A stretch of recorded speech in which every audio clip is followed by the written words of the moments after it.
समझदार है कि मेरा आंसू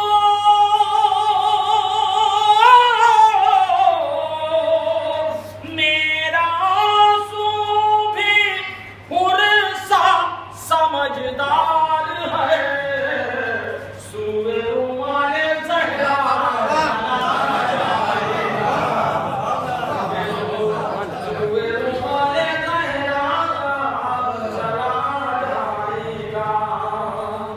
कि अपने झूले से असवर ये कहे कर चले कि अपने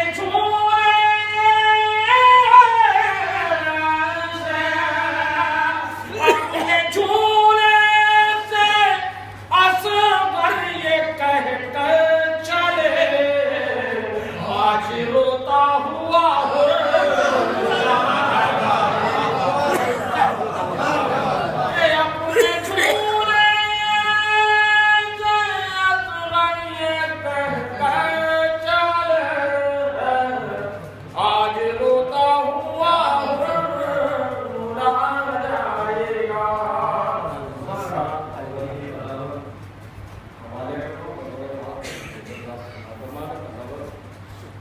कि अपने झूले से ये बोले रिज़वाने जन्नत से ये मुस्तफा कि बोले रिज़वाने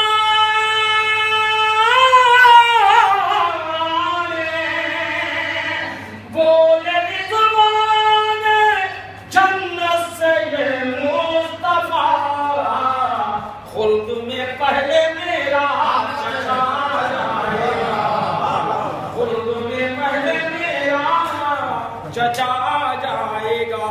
और फिर बाद में अंबिया जाएंगे आगे आगे जुलूसे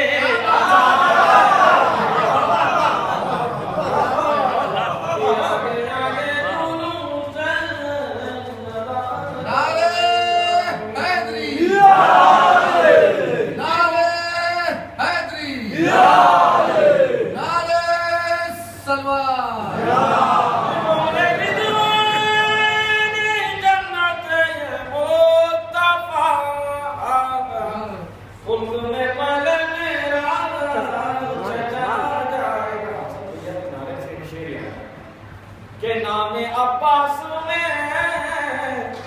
इल्म की ऐन है कि नामे अब्बास में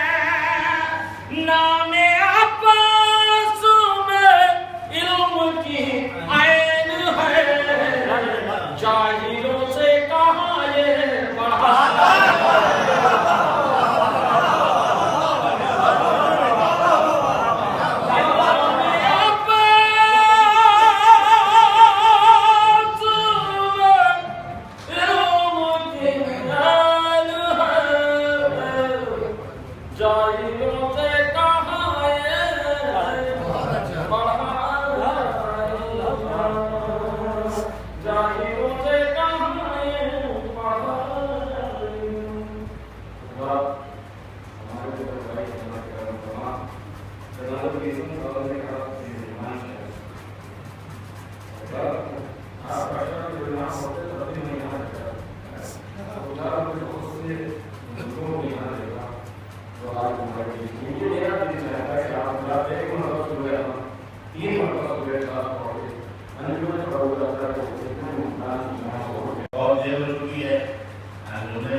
अंजाम में इस तरह प्रकट कि तुम्हें आनंद से फायदा क्या, कल कुछ है कितना मुखर। एक और भाई है इसी दूसरे की पैदा हुए दुनिया में इसी गम के लिए,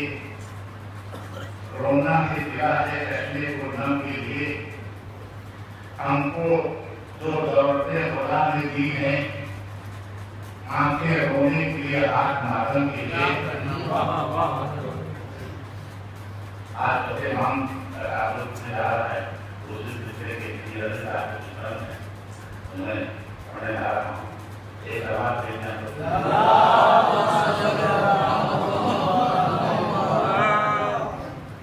जब तो दिना दिल से मुसलसल हुई आखिर कम निकले हिलाले चले अवल हुई आखिर इस शक्ल से राही हुए मक्तल हुए आखिर आजाद को चढ़े घोड़ों के पैदल हुए आखिर रंगों में तो महबूब के सज्जाद का दुख था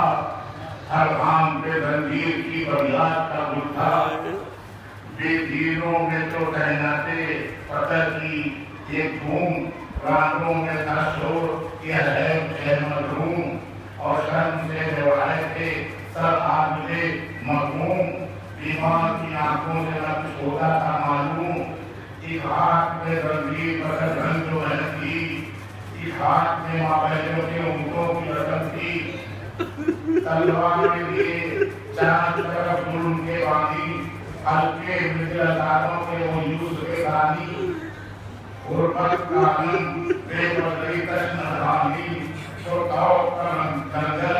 और सलासिल की ज्ञानी मुर्तद के जैसा के रोगे पाप को देखा तेरी कभी देखी कभी बात को देखा गर्दिश में था हाथ कोई काम नहीं वाला करने निगरा पड़ता तो नाम कर वाला सरकार से सीधे करेगा तो वाला तरजीब तो हाथों से छुरी कहो करवाना माता का बड़ा भाग का ये विश्व बड़ी थी ये जान में हमें बाप मुसीबत में पड़ी थी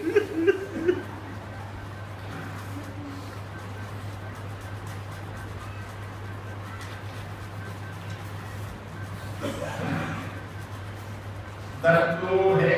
बीमार के है घाव करवाते या देवया भारी उसे लाकर है बिहाते माता के खबर को है मरीजों से सिखाते या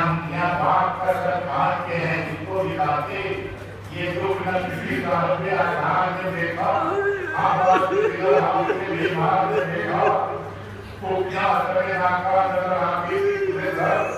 हाथों से सिपाही हुए लोगों की मातर बेपरदा की एक रात की जागी विवाहर सदियां की अनुभव में बेमक नौशादर नामों से मोहम्मद के ये जुल्मों की कथा और सामने सरकार में रहने का था आपने ने कहा वो की गिरफ्तारी मुसीबत हर जाए कभी घूमने जो दिखाए जुलात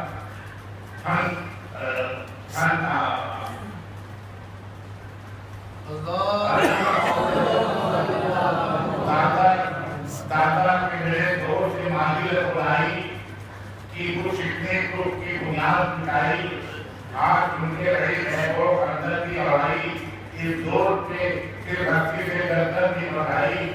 ऐसा की जगन मेरी गर्दन रखन हो पोते मेरी आदमी है कि दादा का चरण हो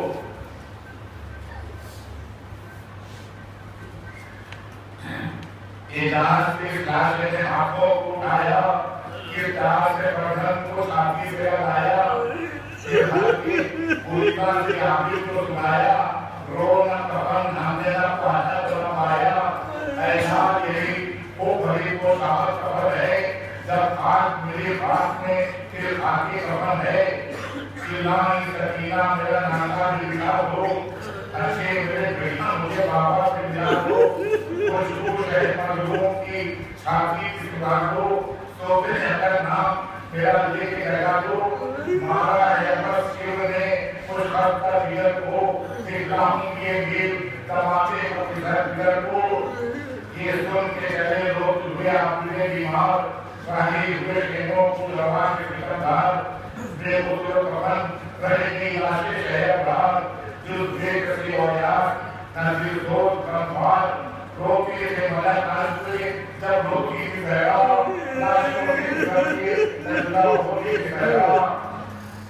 अमनी साहब ने आगे जो लिखाया है अब वक्त से खामोशी यानी दिगर उखान बेकार बेफिक्र से शहीदी के अदादार मौला से ये कर अर्थ की या सरे के अपराध वो आपकी सरकार से इज्जत का तरफदार पर घर का जमाना है, मदद कीजिए मौला, संकटों के नाम से बचा लीजिए मौला। बहुत शुक्रिया दूंगा, मैं मौला साहब गुजारिश करूंगा जाएं और करबला से यही मिलता है हमें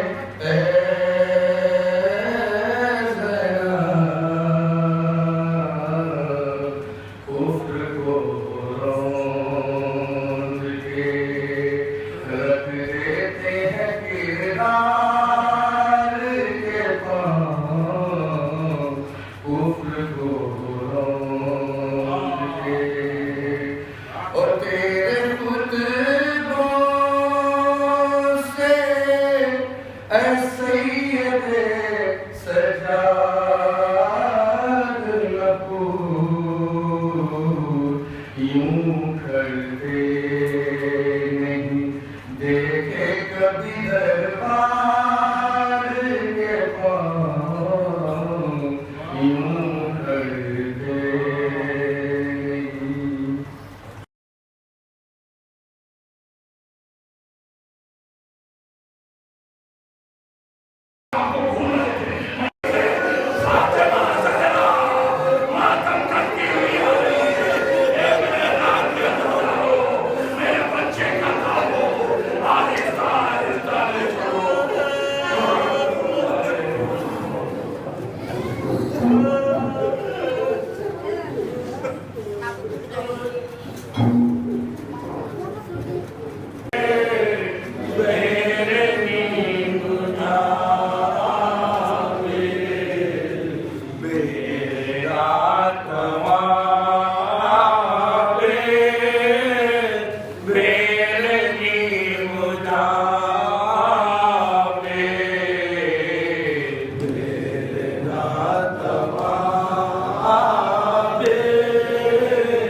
बचा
तुम्हारे दर्द को बेटा मैं सह नहीं सकता,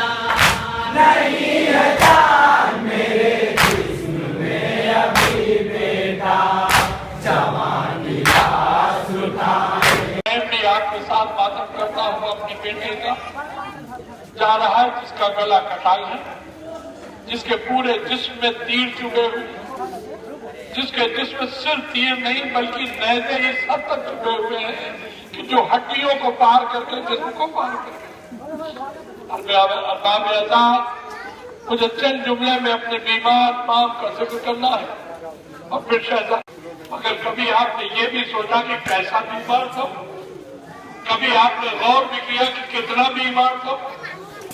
बस हमीद इब्न मुस्लिम की एक रवायत सुनी और मुझे तमाम कर। जब करबला में बाद शहादत हुसैन खैमों में आग लगी तो हमीद इब्न मुस्लिम कहता है कि मैंने देखा, एक हमीद का बयान है जो यजीदी फौज का रिपोर्टर है, कहता बच्चों को बाहर छोड़ा, उसके बाद मैंने देखा कि एक खैमा जो जल रहा था पूरी तरह, वो बीबी शेर की तरह उस खैमे के अंदर गई, मगर पता नहीं क्या हुआ, गई और फौरन वापस आ गई। एक लम्हा के लिए बीबी बाहर रुकी और फिर चलते हुए खैमे में गई। हमीद कहता कि 3 मरतबा उन बीबी ने यही किया।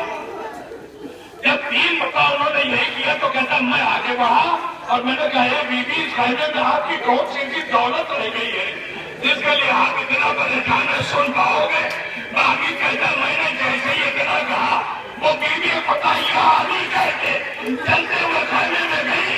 और जो वापस आए तो खाली नहीं आई। एक बीमार जवान को अपनी पुल पर लिए हुए, ये बीमार जवान कोई और नहीं था, हमारा और तुम्हारा चौथा इमाम। मैं एक ही जुमला कहना चाहता हूँ, अरे मेरा वो बीमार इमाम जो जब खैमे से निकलने की ताकत नहीं रखता था, हाय जब 11 मुहर्रम की सुबह आई उसी के हाथों में हथकड़ी, पैरों में बेड़ी। हमीद का बयान है जो यजीदी फौज का रिपोर्टर है, कहता बच्चों को बाहर छोड़ा, उसके बाद मैंने देखा कि एक खैमा जो जल रहा था पूरी तरह, वो बीबी शेर की तरह उस खैमे के अंदर गई, मगर पता नहीं क्या हुआ, गई और फौरन वापस आ गई। एक लम्हा के लिए बीबी बाहर रुकी और फिर चलते हुए खैमे में गई। हमीद कहता कि 3 मरतबा उन बीबी ने यही किया। जब 3 मरतबा उन्होंने यही किया तो कहता मैं आगे बढ़ा और मैंने कहा बीबी इस खैमे में आपकी कौन सी दौलत रह गई है जिसके लिए आप इतना परेशान है, सुन पाओगे? बाकी कहता मैंने जैसे ही इतना कहा वो बीबी पता ही हाली कहते चलते हुए खैमे में गई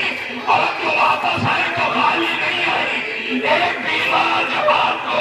अपनी पुल पर लिए हुए, ये बीमार जवान कोई और नहीं था, हमारा और तुम्हारा चौथा इमाम। मैं एक ही जुमला कहना चाहता हूँ, अरे मेरा वो बीमार इमाम जो जब खैमे से निकलने की ताकत नहीं रखता था, हाय जब 11 मुहर्रम की सुबह आई उसी के हाथों में हथकड़ी, पैरों में बेड़ी।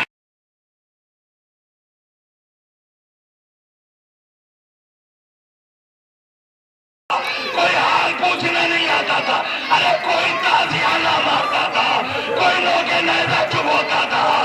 कोई तमाचे मारता था, मेरा इमाम नजर करो करके आवाज देता था, ए दादा सारी दुनिया की मुश्किलें आप करते करबला में आइए अपने बेटे की खबर। वाह मुस्लिम, वाह lần nói chuyện bác anh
अपना